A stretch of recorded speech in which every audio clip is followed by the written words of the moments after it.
Thanks. Good morning. My name is Allie. I'm a proud graduate of Anderson House. My sobriety date is September 25th of 2017. So God willing, I'm coming up on 8 years in recovery.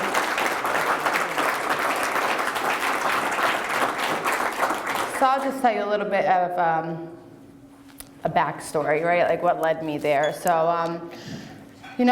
I grew up in a household on the outside that looked, pretty normal. My dad was in the Air Force. He was a survival instructor. My mom was a stay-at-home mom.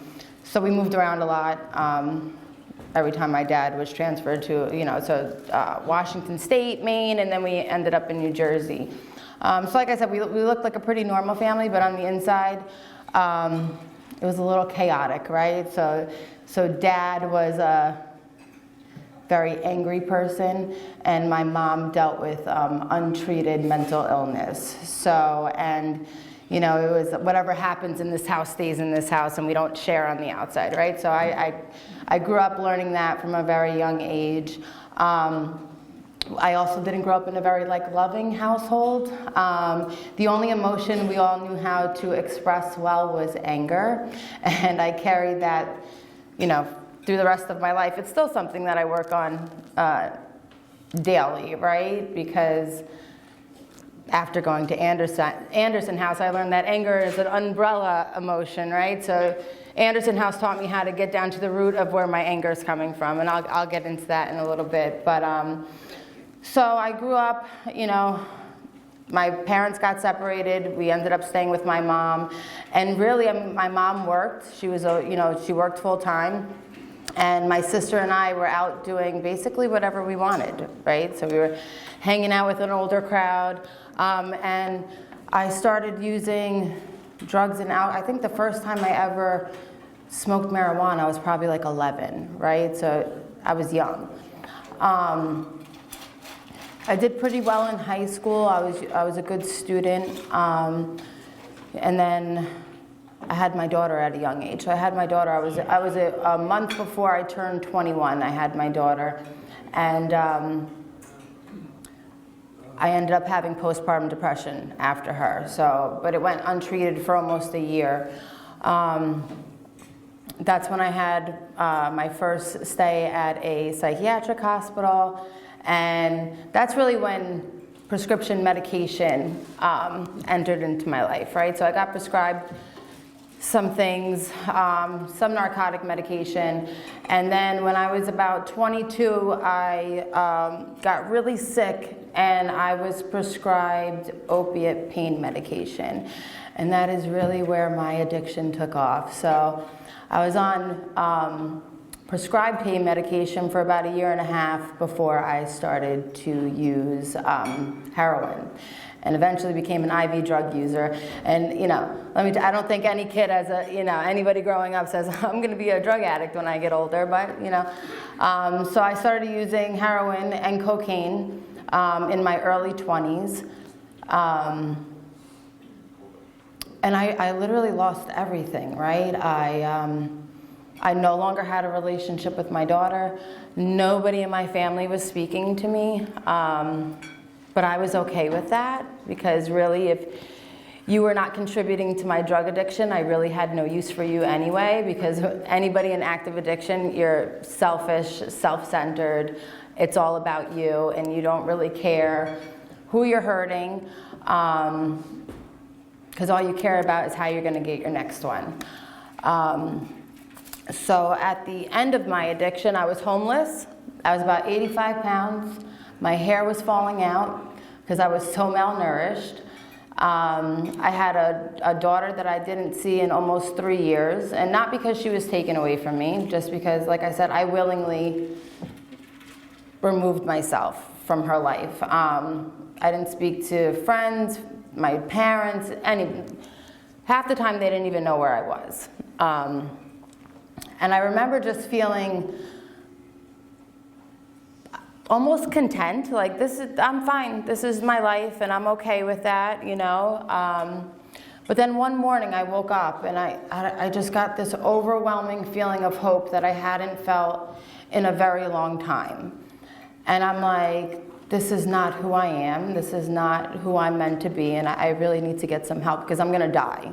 I mean, I can't tell you how many times I've overdosed, how many times I was hospitalized. I had to have blood transfusions. I mean, I was a mess. So the fact that I'm standing here today is a miracle in itself because I should not be here today. But like I said, I got this overwhelming feeling of hope, and I called my dad. My dad, who I had not talked to in a few years, and it was like 8 o'clock in the morning. I was still up from the day before, and I said, I'm ready. I'm ready to get help. And he was like, all right, let's go. You know, so he made some phone calls, and by that night I was in detox. And I knew I couldn't go back. I mean, I didn't have a home, I was homeless, so I knew I couldn't go back out on the streets because I would just continue doing the same thing. So from detox, they got me into a long-term treatment facility. And then from there is where I went to Anderson House. And that is where my journey really started. You know, detox was good to get the toxins out of my system, and the treatment facility that I was at was good just to give me, a few months under my belt of sobriety. But Anderson House is where I really started to do the work.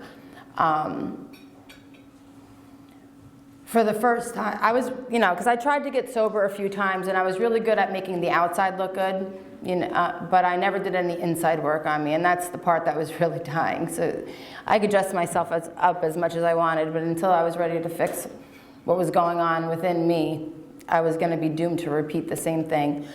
So I went to Anderson House, and in that program, you have to get a network, you have to get a sponsor, you have to do 12-step work, which I never did before. I went to Alcoholics Anonymous and Narcotics Anonymous, in between when I was trying to get sober before going into treatment, but I never did the work. And Anderson House taught me how to be the woman that I am today.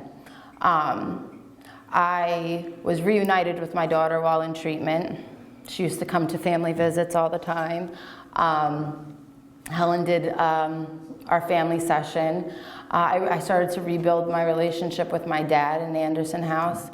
I started to really get down to the root of my feelings, right? I didn't know how to express my feelings. Like, I knew what anger was. I knew what being sad was, but I didn't know any other feeling I couldn't identify any other feeling or emotion. And you really do some work on yourself.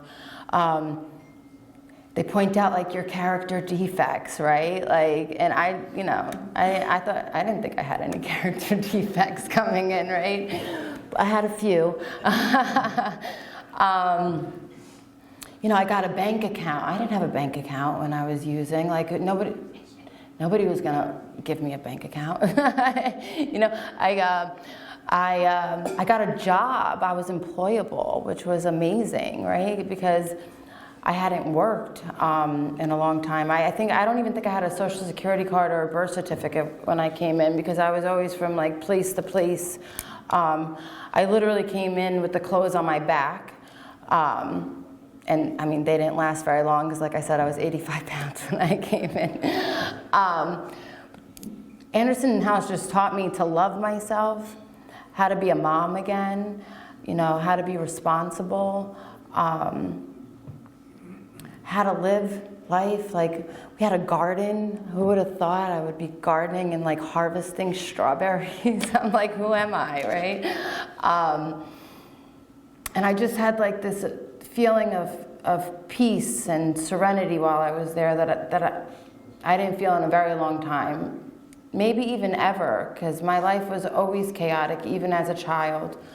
And after I graduated Anderson House, I went to the 3-Quarter House, That was the first time I had my own keys. I remember getting keys and having a keychain, and I was like, just that, right, brought me so much joy because I didn't have keys to open anything before I came in. I built a strong network of women in recovery while I was out here.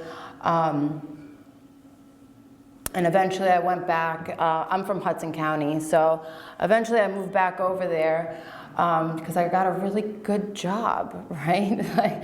So now I work at Anderson House now. I've worked there off and on since I had 2 years sober. So I work there on the weekends. I'm a residential aide, Saturday and Sunday. And then Monday through Friday, I'm actually the supervisor for a peer recovery program for Robert Wood Johnson. So I work alongside doctors and nurses, and they ask me my professional opinion for a patient's treatment team. Who would have thought that, right? 8 years ago I was homeless, 85 pounds, my hair was falling out, I was covered in abscesses, and now I'm a professional woman, right? And I'm responsible. I have my daughter back. She lives with me. She came back to live with me when I was 3 years sober. She is graduating high school. She just got accepted into NJCU in Jersey City. So, I mean, this would not have happened. One, had I not, made the decision to get help. But I know for a fact in my heart that I would not be where I am today, and I would not be the woman I am today if it wasn't for Anderson House and Helen. Helen cares about every woman that walks through that door. And you feel that love when you walk into Anderson House. And I know myself and a lot of women that come there, we come in there broken, right? We don't love ourselves. We don't know what love is. We haven't felt safe in a long time. And to be welcomed into a place where you can finally lay your head and know that you're going to be okay, I know changed my life, and I know you change women's life every day. And I'm so grateful for you, Helen, and for Anderson House. And thank you for letting me share.